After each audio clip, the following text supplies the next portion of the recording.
আপনি কি নিশ্চিতভাবে বলতে পারবেন 2026 সালে আপনার চ্যানেলটি মনিটাইজেশন হবেই? 1000 সাবস্ক্রাইব 17 ঘন্টা ওয়াচ টাইম পূরণ করলেই কিন্তু একটা ইউটিউব চ্যানেল মনিটাইজ হয় না। আজকের ভিডিওতে আমি আপনাদের এমন 5টি মারাত্মক ভুলের কথা বলবো যে ভুলগুলোর মধ্যে কোনো না কোনো ভুল আপনি অবশ্যই করেছেন। তাই সময় নষ্ট করবেন না, আজকের ভিডিওটা মনোযোগ দিয়ে দেখলে আপনি হয়তো বুঝতে পারবেন যে কোন ভুলটা আপনি করেছেন যে কারণে অনেক বড় বড় চ্যানেল মনিটাইজ হচ্ছে না, রিজেক্ট করে দিচ্ছে ইউটিউব। মূলত দুইটা ভুলের কারণে কিন্তু আমাদের ইউটিউব চ্যানেল মনিটাইজেশন রিজেক্ট হয়। 1000 সাবস্ক্রাইব 17 ঘন্টা ওয়াচ টাইম হাজারো কষ্ট করে পূরণ করার পরে আমরা যখন মনিটাইজেশনের জন্য অ্যাপ্লাই করি, দুইটা কারণে কিন্তু আমাদের চ্যানেলটা রিজেক্ট করে দেয়। এক নম্বর হলো ইউটিউব চ্যানেল মনিটাইজেশন পলিসি, দুই নম্বর হচ্ছে কমিউনিটি গাইডলাইন ভায়োলেশন। এই দুইটা পলিসি কিন্তু গুরুত্বপূর্ণ পলিসি। পলিসির ভিতরে কিন্তু অনেক কিছু আছে। এই পলিসিটা এক্সপ্লেন করবো না, মারাত্মক 5টি ভুলের কথা বলবো যে ভুলগুলো আপনি যদি করে থাকেন, যে কোনো একটা ভুল করলেও আপনার চ্যানেলটা কিন্তু রিজেক্ট হবে, এটা গ্যারান্টেড। এক নম্বর যে ভুলের কথা বলবো সেটা হচ্ছে বিজ্ঞাপন দাতাদের জন্য উপযুক্ত ভিডিও তৈরি করতে হবে। এখন বিজ্ঞাপন দাতাদের জন্য আপনি যদি উপযুক্ত ভিডিও তৈরি করতে না পারেন, তাহলে আপনার চ্যানেলটা কিন্তু মনিটাইজেশন করতে পারবেন না। আপনি হয়তো বা জানেন ইউটিউব ইনকাম কিভাবে দেয় এবং একটা ইউটিউব চ্যানেল কেন মনিটাইজ করায়। অবশ্যই যখন একটা ইউটিউব চ্যানেল মনিটাইজ হয় এবং সেই চ্যানেলে যখন মনিটাইজেশন অন করা হয়, প্রত্যেকটা ভিডিওতেই কিন্তু ইউটিউব অ্যাড দেখায়। সেই অ্যাডের মাধ্যমেই কিন্তু ইউটিউব ইনকাম দিয়ে থাকে ক্রিয়েটরসদেরকে। সেই ক্ষেত্রে আপনি এমন ভিডিও বানাচ্ছেন যে ভিডিওতে অ্যাড বসানো সম্ভব নয়, অর্থাৎ অ্যাড বসানোর জন্য অনুপযুক্ত। সেক্ষেত্রে আপনার চ্যানেলটা মনিটাইজ করিয়ে কি করবে?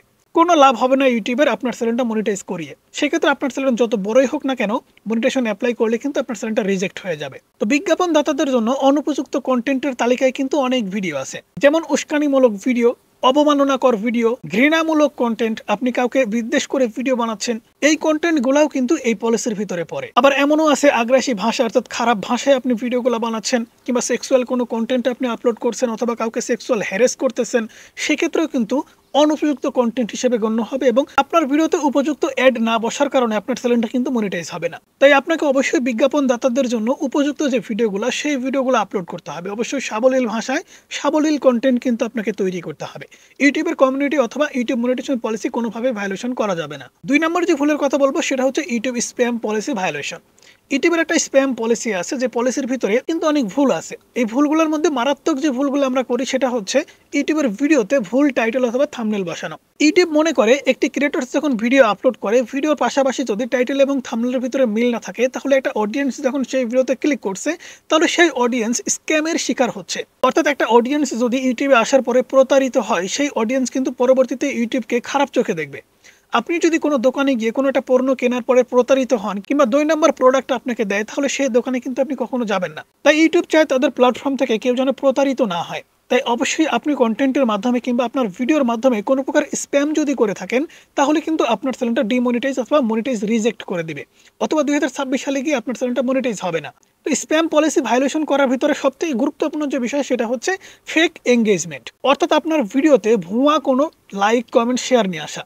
অর্থাৎ নিজে নিজে কিংবা নিজের মোবাইল থেকে অন্যের মোবাইল থেকে নিজে জাস্ট ভিডিওগুলো প্লে করে দেখতেছেন, এরকম কাজ যদি আপনি প্রতিনিয়ত করতে থাকেন, তাহলে ইউটিউবের যে স্প্যাম পলিসি আছে এটা কিন্তু আপনি ভায়োলেশন করে ফেলবেন। এছাড়া বিভ্রান্তিকর মেটাডাটা, অর্থাৎ আপনার ভিডিওর টাইটেল, থাম্বনেল, ডেসক্রিপশন বক্স ভিডিওর সাথে কোনোভাবেই মিল নাই, সেক্ষেত্রেও কিন্তু আপনার চ্যানেলের মিসলিডিং মেটাডাটা হওয়ার কারণে অথবা স্প্যাম পলিসি ভায়োলেশন করার কারণে আপনার চ্যানেলটা মনিটাইজ হবে না। 3 নম্বরে আপনার অ্যাডসেন্স অ্যাকাউন্টের সমস্যা। আপনার চ্যানেলে যখন 1000 সাবস্ক্রাইব 17 ঘন্টা ওয়াচ টাইম অথবা শর্ট চ্যানেলের জন্য 1000 সাবস্ক্রাইব 10 মিলিয়ন ভিউজ কমপ্লিট করবেন, মনিটাইজেশন অ্যাপ্লাই করার সময় 2 নম্বর স্টেপে কিন্তু আপনার একটা অ্যাডসেন্স অ্যাকাউন্টের প্রয়োজন হয়। সেই অ্যাডসেন্স অ্যাকাউন্ট আপনি যদি ইনস্ট্যান্ট খুলতে যান, সেক্ষেত্রে যদি কোনো প্রকার ভুল করেন কিংবা পূর্বে আপনার নামে আগে কোনো অ্যাডসেন্স অ্যাকাউন্ট আছে, নতুন করে আপনি আবারও একটা খুলেছেন, সেই ক্ষেত্রে কিন্তু অ্যাডসেন্স অ্যাকাউন্টের সমস্যা থাকার কারণে আপনার চ্যানেলটা রিজেক্ট করে দেবে। তো অ্যাডসেন্স অ্যাকাউন্ট খোলার সময় অবশ্যই সতর্ক থাকবেন, পাশাপাশি আপনার নামে আগে কোনো অ্যাডসেন্স অ্যাকাউন্ট খোলা আছে কিনা সেটা আপনি নিশ্চিত করবেন। একটি এনআইডি কার্ড এবং একজনের নামে কিন্তু একটি মাত্র অ্যাডসেন্স অ্যাকাউন্ট ক্রিয়েট করা যায়। তো আপনার নামে যদি একাধিক অ্যাডসেন্স অ্যাকাউন্ট থেকে থাকে, সেক্ষেত্রে আপনি যখন মনিটাইজেশন অ্যাপ্লাই করবেন, আপনি নতুন করে আবারও যখন আপনার নামে অ্যাডসেন্স অ্যাকাউন্ট খুলতে যাবেন, আপনার অ্যাডসেন্স অ্যাকাউন্টটি রিজেক্ট করে দিবে, পাশাপাশি আপনার চ্যানেলটা মনিটাইজেশনটাও কিন্তু রিজেক্ট হয়ে যাবে। তাই অ্যাডসেন্স অ্যাকাউন্টে কোনো প্রকার ভুল করবেন না। অ্যাডসেন্স অ্যাকাউন্টে কোনো সমস্যা থাকলে আগে থেকে আপনি সেটার সমাধান করেই মনিটাইজেশন অ্যাপ্লাই করবেন, এছাড়া কিন্তু আপনার চ্যানেলটা মনিটাইজ করতে পারবেন না। 4 নম্বরে বন্ধুরা, রিইউজ কন্টেন্ট আপলোড করা। সরাসরি যদি কেউ অন্যের ভিডিও আপলোড করেন আপনাদের চ্যানেলে, তাহলে কিন্তু আপনার চ্যানেলটা মনিটাইজ হবে না। তো এই কাজটা কিন্তু বর্তমান সময়ে অনেকেই করেছেন। বিশেষ করে কোনো একটা ভিডিওর ফুটেজ আপনার ভালো লেগেছে, আপনি জাস্ট হালকা একটু এডিটিং করে আপলোড করে দিয়েছেন আপনার চ্যানেলে, অনেক বেশি ভিউজ হয়েছে, সাবস্ক্রাইব এসেছে, আপনি হয়তো ভাবছেন যে আপনার চ্যানেলটা মনিটাইজ হয়ে যাবে। বাট আপনি যে রিউজ কন্টেন্ট, অন্যের কন্টেন্ট আপলোড করে রেখেছেন, এটা হয়তো আপনি জানেন না।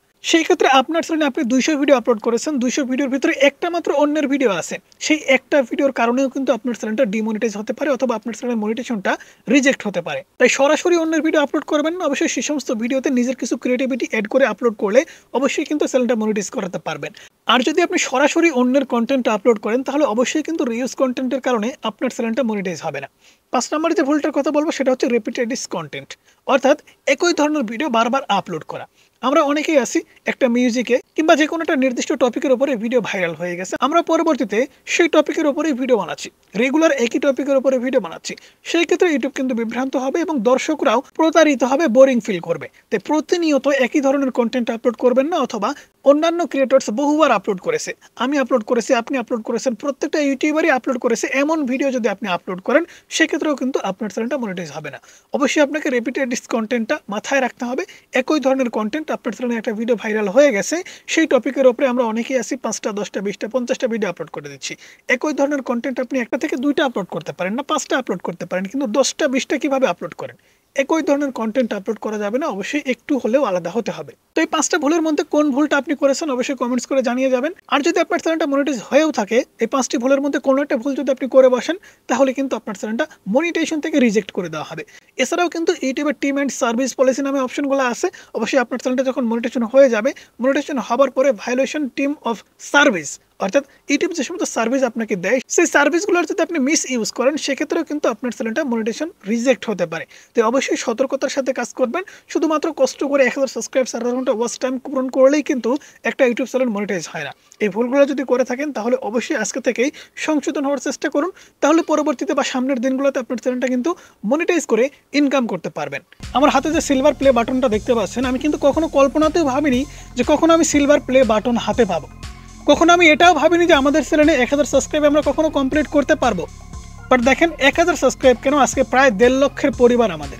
যখন আমি ইউটিউব জার্নিটা শুরু করি, তখন কিন্তু আমি এরকম চিন্তা ভাবনা করতাম যে ইউটিউবে ভিডিও বানানো অনেক কঠিন, কিন্তু এখন এরকমটা মনে হয় না। এখন ভিডিও বানানো আমার কাছে মনে হয় খুবই সহজ একটা বিষয়। তাই আপনাকে কিন্তু সবার প্রথমে অভিজ্ঞতা অর্জন করতে হবে।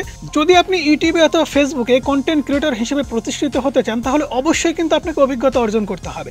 আমি কিন্তু কোনো প্রকার কোর্স কিনে অভিজ্ঞতা অর্জন করিনি, শুধুমাত্র ইউটিউবে ভিডিও দেখে দেখে কাজ করেছি। অর্থাৎ ইউটিউবে ভিডিও দেখেছি, আমি ভিডিও বানাইছি, আপলোড করে দিছি।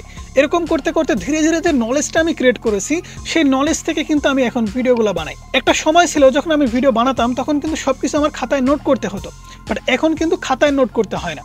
এখন জাস্ট এআই কে বলে দিলে আমি কোন ভিডিওটা বানাবো, কিভাবে বানাবো, কত মিনিটের বানাতে হবে, কোন ইনফরমেশনটা কোথায় দিতে হবে, সবকিছু কিন্তু এআই বলে দিচ্ছে। তাই সময়ের সাথে কিন্তু নিজেকেও মাঝে মধ্যে আপনাকে পরিবর্তন করতে হবে। আর এই সিলভার প্লে বাটন যাদের স্বপ্ন, অবশ্যই কিন্তু আপনি হাতে পাবেন। শুধুমাত্র সিলভার প্লে বাটন না, গোল্ডেন প্লে বাটন পর্যন্ত কিন্তু আপনি পাবেন খুব সহজে, যদি আপনার অভিজ্ঞতা থাকে। তাই অভিজ্ঞতা অর্জন করুন, ভালো ভালো ভিডিও বানান, তাহলেই কিন্তু আপনি কন্টেন্ট ক্রিয়েটর হিসেবে প্রতিষ্ঠিত হতে পারবেন। এবং ভিডিও বানানোর জন্য ভয় করা যাবে না, যে ভিডিও বানানো অনেক কঠিন। ভিডিও বানাতে গেলে আপনার অবশ্যই একটু ভয় লাগবে শুরুতে, বাট একটা সময় গিয়ে আপনার কিন্তু লাজ লজ্জা সবকিছু চলে যাবে, তখন আর ভয় করবে না। কারণ আপনার পাড়া প্রতিবেশী সবাই আপনাকে নিয়ে অনেক কথা বলবে, অনেক রকম গুজব ছড়াবে, এগুলোতে কান না দিয়ে আপনার কাজ আপনি করে যাবেন। তাহলেই দেখবেন একটা সময় গিয়ে আপনি কিন্তু প্রতিষ্ঠিত হতে পারবেন এবং কন্টেন্ট ক্রিয়েটর হিসেবে পরিচিতি লাভ করতে পারবেন।